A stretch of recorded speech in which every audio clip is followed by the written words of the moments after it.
Tulis syahid terbagi 3. Yang pertama syahidud dunya, yang kedua syahidul akhirah, yang ketiga syahid dunya wal akhirah.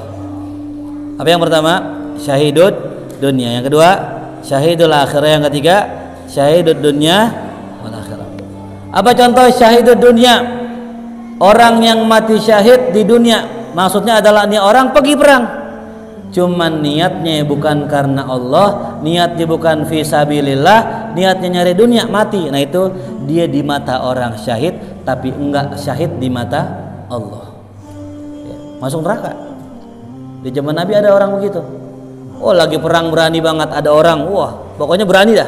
Sampai ketika selesai perang, sahabat cerita, ya Rasulullah, si fulan begitu berani ya Rasul, dia melawan musuh, dia begini. Apa kata Rasulullah? Huwa finnar, dia di neraka. Nauzubillah. Kok bisa orang yang tadi terlihat berani, terlihat gagah bisa mati? Ya, matinya suul khotimah, di neraka masuknya. Sahabat nanya, ya Rasulullah, kenapa kau bisa bilang dia finnar? Padahal kan dia orang syahid matinya. Ya, ketika dia meninggal, kata Rasulullah, ya, dia meninggal bukan karena syahid, tapi dia meninggal bunuh diri. Ketika perang, tangannya putus, kakinya putus, akhirnya dia merasa cacat. Ya. Kemudian dia tusukkan dirinya, jangan sampai malu dia hidup dalam kondisi cacat, dibunuh diri. Tuh kata Rasulullah. Itu namanya syahid di mata manusia, tapi tidak di mata Allah. Yang kedua, syahidul akhirah. Apa itu syahidul akhirah? Orang yang syahid di mata Allah tapi nggak di mata manusia. Kata orang dia mati biasa, tapi di sisi Allah ini orang mendapatkan pahala mati syahid. Nah itulah tadi orang yang meninggal dalam keadaan berwudu. Apalagi orang yang mati syahid akhirat, orang yang meninggal dalam kondisi ngelahirin, tuh yang perempuan ya ngelahirin, itu syahidul akhirah. Orang yang mati ketiban, ya lagi jalan ketiban puun, mati syahid. Apalagi orang yang tenggelam, orang yang sakit perut dan sebagainya, itu namanya syahidul akhirah.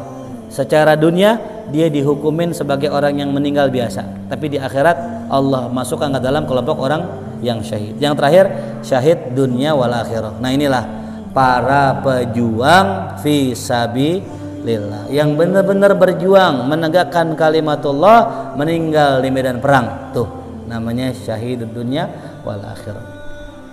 Apa perlakuan khusus buat mereka? Mereka udah nggak lagi yang namanya dimandiin, ya. Mereka udah nggak lagi dimandiin, ya gitu. Mereka langsung dikubur.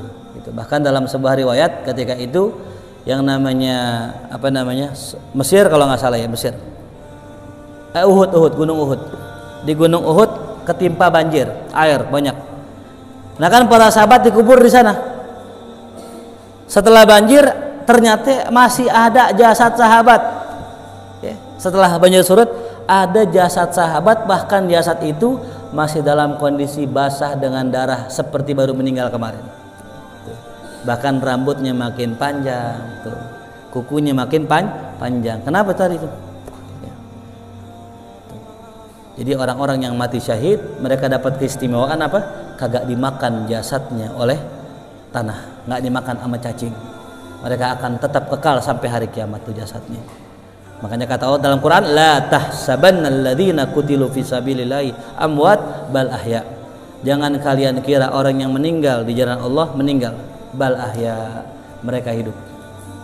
Mereka hidup. Wa inda rabbihim yurzaqun. Di sisi Allah mereka mendapatkan rezeki.